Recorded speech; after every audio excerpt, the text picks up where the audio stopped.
Assalamualaikum warahmatullahi wabarakatuh.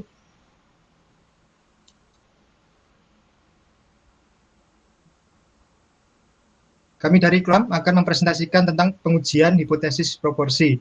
Anggota kami antara lain Livan Dwi Nur Adrianto dengan NIM 026, Ruben Emanuel Widagdo dengan NIM 037, serta Alfani Fahrizal Wira Utama dengan NIM 044. Uji proporsi. Proporsi adalah skor, rasio, atau persentase yang menunjukkan bahwa suatu bagian dari populasi atau sampel mempunyai karakteristik yang luas. Sebagai contoh adalah suatu survei tentang tingkat pendidikan konsumen dengan mengambil sampel 70 orang. 30 orang dinyatakan berpendidikan SMU, jadi sampel proporsi yang berpendidikan SMU adalah 30/70, yaitu 42,86%. Nah, ini adalah pembagian uji proporsi. Pengujian proporsi dibagi menjadi dua, yaitu pengujian proporsi satu populasi dan pengujian proporsi dua populasi. Yang selanjutnya akan disampaikan oleh teman saya, Ivan. Oke, untuk keterangannya, P1 sama dengan proporsi keberhasilan populasi 1, P2 sama dengan proporsi keberhasilan populasi 2, P sama dengan proporsi keberhasilan gabungan kedua populasi, lalu untuk Q proporsi kegagalan gabungan kedua populasi dengan rumus Q sama dengan 1 min P. X1, 2 sama dengan jumlah keberhasilan masing-masing populasi, lalu N1, N2 sama dengan jumlah atau akuan masing-masing populasi dengan rumus P1 sama dengan X1 per N1, P2 sama dengan X2 per N2. Lalu untuk HO sama dengan hipotesis yang dirumuskan dengan harapan untuk ditolak. Lalu H1 hipotesis alternatif atau tandingan. Untuk H0 disebut hipotesis 0, penolakan terhadap hipotesis 0 menjurus pada penerimaan hipotesis alternatif yaitu H1. Next. Untuk selanjutnya ada 3 cara untuk pengujian hipotesis proporsi dua populasi, yaitu yang pertama uji hipotesis proporsi dua populasi dengan pihak kanan. Lalu untuk yang kedua yaitu uji hipotesis proporsi dua populasi dengan pihak kiri. Dan yang terakhir uji hipotesis proporsi dua populasi dengan dua pihak. Next. Uji proporsi satu populasi. Uji hipotesis mengenai proporsi diperlukan di banyak bidang.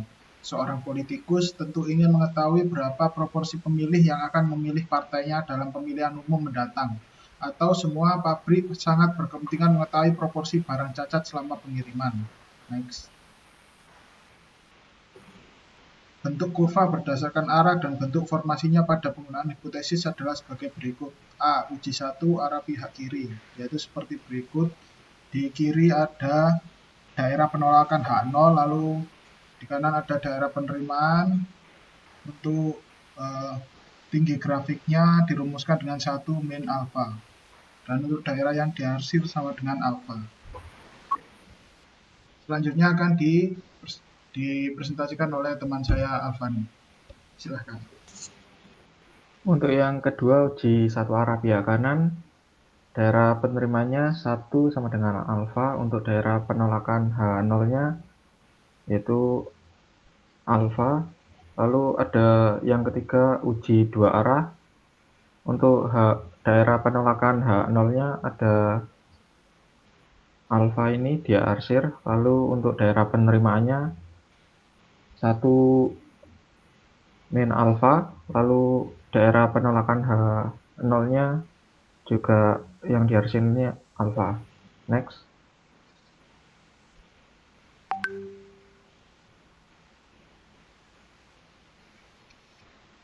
Di sini ada contoh soal. Untuk contoh soalnya, dari hasil penelitian yang sudah dilakukan, dinyatakan bahwa 40% kemasan keripik tempe di suatu industri rusak. Untuk pernyataan tersebut akan diuji dengan derajat kesalahan 5%. Untuk itu diambil sampel sebanyak 250 kemasan dan dilakukan pemeriksaan dan diperoleh 39% diantaranya rusak. Dari pernyataan tadi dapat diketahui untuk H0 proporsinya 0 lalu ada H1 proporsi yang tidak sama juga 0,4. Untuk N-nya yaitu 250, untuk proporsi rusaknya 39%, lalu untuk proporsi yang tidak rusaknya yaitu 61%. Lalu ada setengah tetanya 0,5, 0,05 per 2 jadinya 0,025. Lalu ada Z setengah alfa yaitu 1,96. Next.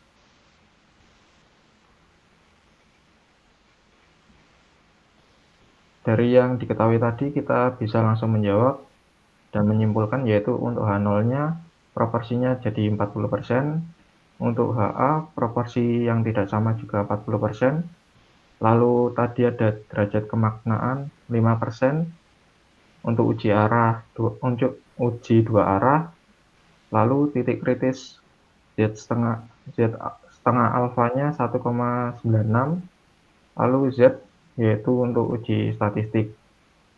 Untuk daerah penolakan H0 berada pada Z kurang dari min 1,96 atau Z lebih dari 1,96.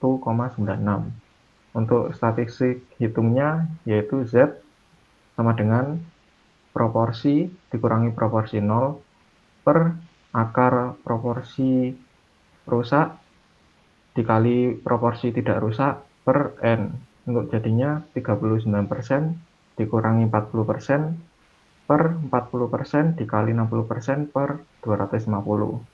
Lalu didapatkan 0,01 per 0,03 sehingga untuk hasilnya yaitu min 0,33 sekian. Jadi bisa disimpulkan untuk statistik hitungnya Z sama dengan min 0,33 lebih dari min 1,96.